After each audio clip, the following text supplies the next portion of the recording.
मंडळी, एप्रिल आणि मे महिन्याचा काळ हा कोकणात आघोटचा काळ मानला जातो। या काळात कोकणी माणूस अनेक कामं मार्गी लावतो, मग ती शेतीची असोत व आपल्या घरातली। शेतीच्या कामांमध्ये भाजावळ केली जाते, मळ्यांमधला साकूळ काढून ती पेरणीसाठी तयार केली जाते। पावसाळ्याच्या 4 महिन्यांमध्ये लागणारं कडधान्य, अन्नधान्य भरून ते वाळवून साठवून ठेवलं जातं।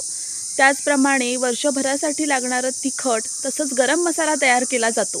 आणि या व्हिडिओमध्ये आपण तेच बघणार आहोत की आमच्या घरी, आमच्या गावामध्ये कोकणात कोकणी पद्धतीने गरम मसाला कसा तयार करतात। आणि हो, या व्हिडिओच्या शेवटी मी तो गरम मसाला टिकवून ठेवण्याची एक ट्रिकसुद्धा सांगणार आहे।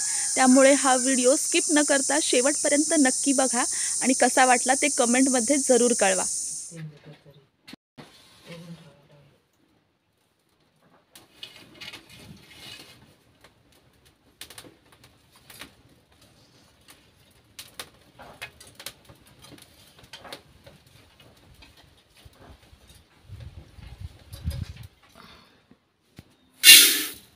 मी टोप ठेवलाय मोठा, दिसतंय का टोपात? दिसतंय।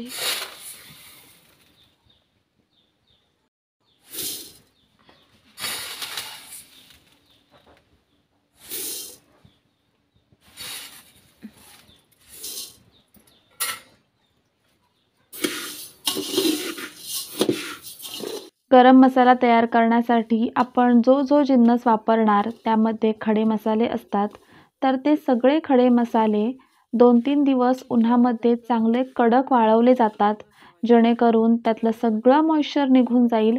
आणि मग त्यानंतर चुलीवर व्यवस्थितपणे एका टोपामध्ये घेऊन ते भाजले जातात, जेणेकरून त्यामधला जो कडकडीतपणा असतो तो टिकून राहील आणि आपला मसाला खराब होणार नाही।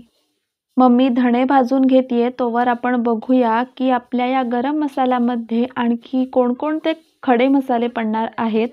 तर हे बघा, इथे मी या ताटामध्ये खडे मसाले व्यवस्थित सजवून घेतलेत। हे जे मी आत्ता उचललं सफेद कलरचं, तर त्याला म्हणतात दगडी फूल। आता हे फूल तर इतकं पातळ पापुद्रासारखं असतं, पण त्याला दगडी फूल का म्हणतात माहीत नाही। त्यानंतर हे सगळ्यांच्या परिचयाचं असेल दालचिनी। त्यानंतर हे आहे चक्रासारखं दिसणारं चक्री फूल, किती सुंदर आहे ना दिसायला, बघा।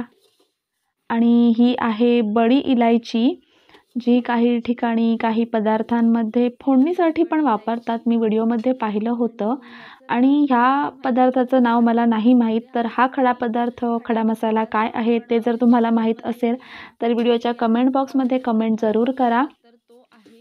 आणि आमचं एक चुकलं होतं की हा खडा मसाला जो आहे तो आम्ही सगळा एकत्र घेऊन आलो होतो, त्यामुळे मला ते डबल काम लागलं।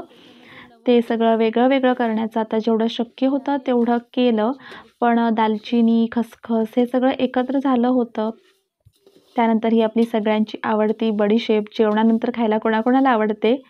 आणि ही आहेत दालचिनीची पानं, ही विकत आणलेली नाही आहेत, आमच्या घरी दालचिनीचं रोपटं आहे। आपल्या मागे एका व्हिडिओमध्ये मी दाखवलं होतं, त्या रोपट्यावर एका पक्ष्याने घरटं बांधलेलं, तर त्याच रोपट्याची ही पानं आहेत। आणि ही काळी मिरीसुद्धा आपल्या घरचीच आहे। काळी मिरी पण आम्ही कधी विकत नाही आणलेली, आम्हाला घरी वापरण्यापुरती आणि इतर आपल्या नातेवाईकांना देण्यापुरती काळी मिरी तरी दरवर्षी व्यवस्थितपणे होते।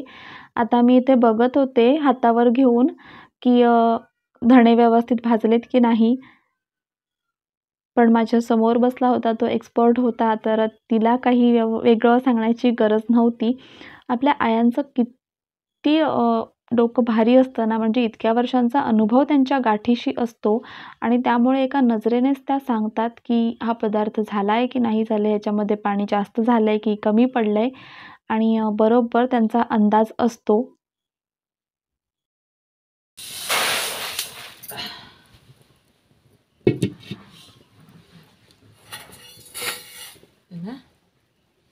होय, बदललाय।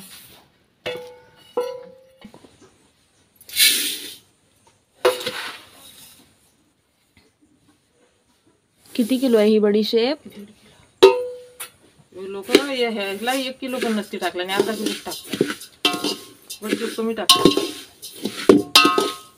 आमचा हा 3-3.5 किलोचा मसाला आहे, ज्यामध्ये 1.5 किलो आपले धणे, 1.5 किलो बडीशेप आणि हे सगळे जे खडे मसाले दाखवले ते एक अंदाजाने पाव ते अर्धा किलो होतील. त्यानंतर आपली दालचिनीची पानं, काळी मिरी, हे सगळं मिळून आपला एक जवळपास 3 ते 3.5 किलोचा गरम मसाला तयार होईल, जो आम्हाला अगदी वर्षभर आरामात पुरेल.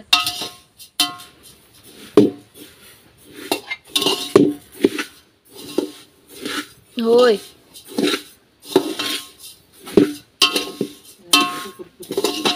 खाऊन बघ.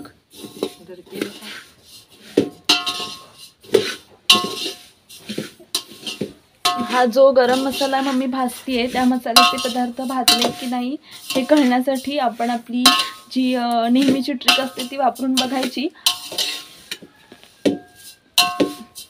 कुरकुरीत झालेत याचा अर्थ बडीशेप चांगली भाजली गेली आहे.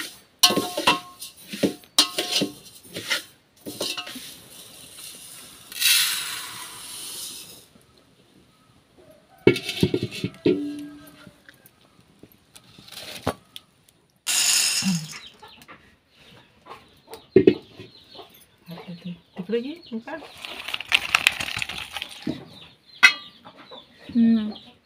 जास्त काळ्या झाले ते काळ्या नव्हत्या ह्या लावून बघ त्याला.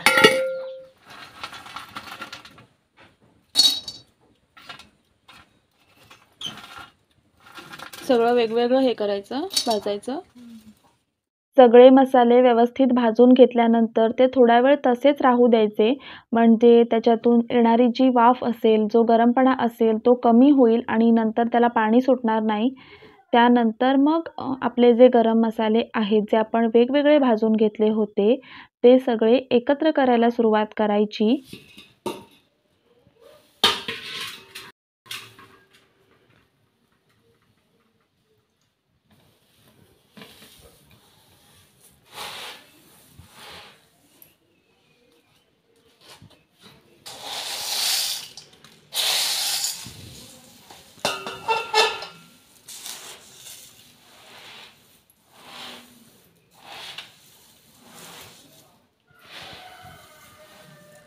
याच्यात राहणार नाही ना.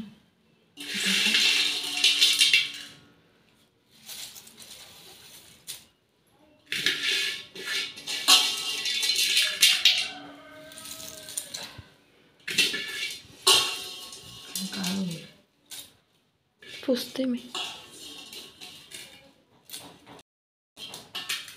जिरं टाकू दे.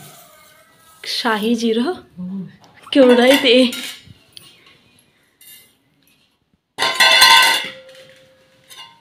आत्तापर्यंतची ही सगळी प्रक्रिया आदल्या दिवशी संध्याकाळीच करून ठेवायची, म्हणजे गरम मसाला ते मसाल्याचे पदार्थ थंड व्हायला त्यांना पुरेसा वेळ मिळेल आणि मग आपण ते एका डब्यामध्ये भरून घेऊन जाऊ शकू.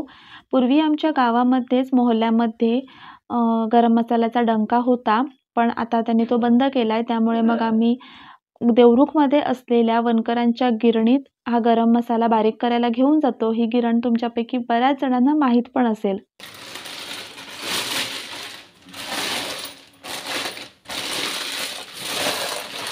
वास आला ना लगेच. हा बघा मंडळी, हा तोच गरम मसाला आहे, गरम मसाल्याची पावडर आहे जी आम्ही काही दिवसांपूर्वी वनकरांच्या गिरणीतून दळून आणली आहे. आणि हा मसाला आमच्याकडे जो आम्ही दुसरा मसाला तयार करतो, कांदा खोबऱ्याचं वाटप तयार करतो, तर त्यामध्ये सुद्धा वापरला जातो आणि खूप छान लागतं याने जेवण. आणि आता ट्रिक सांगते. इथपर्यंतचा व्हिडिओ पाहिला त्यासाठी तुमचे मनापासून आभार.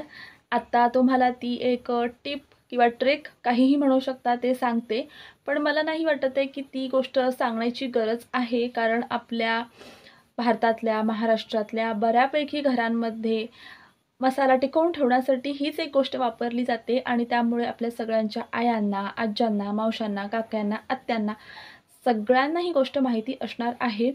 पण तरी पण सांगते, आपण तयार केलेला मसाला किंवा आपण तयार केलेलं तिखट असेल किंवा अगदी बाजारातून विकत आणलेलं तिखट जरी असेल तरी त्याच्यामध्ये 2 ते 3 खडे हिंगाचे टाकायचे.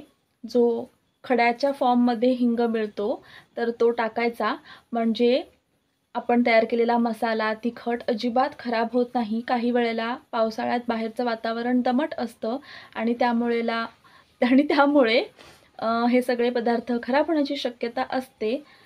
काही वेळेला त्याच्यामध्ये गुठळ्या होऊ शकतात किंवा दमट हवामानाचा त्याच्यावर परिणाम होऊ शकतो. त्यापासून जर आपल्याला आपले पदार्थ वाचवायचे असतील तर हिंगाचे 2 ते 3 खडे त्याच्यामध्ये टाकायचे. त्यामुळे एक वेगळा स्मेल पण येतो, सुगंध पण येतो छान असा.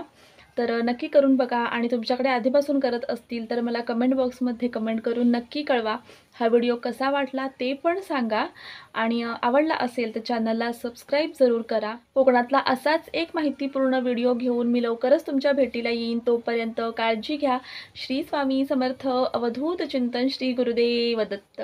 Bye bye.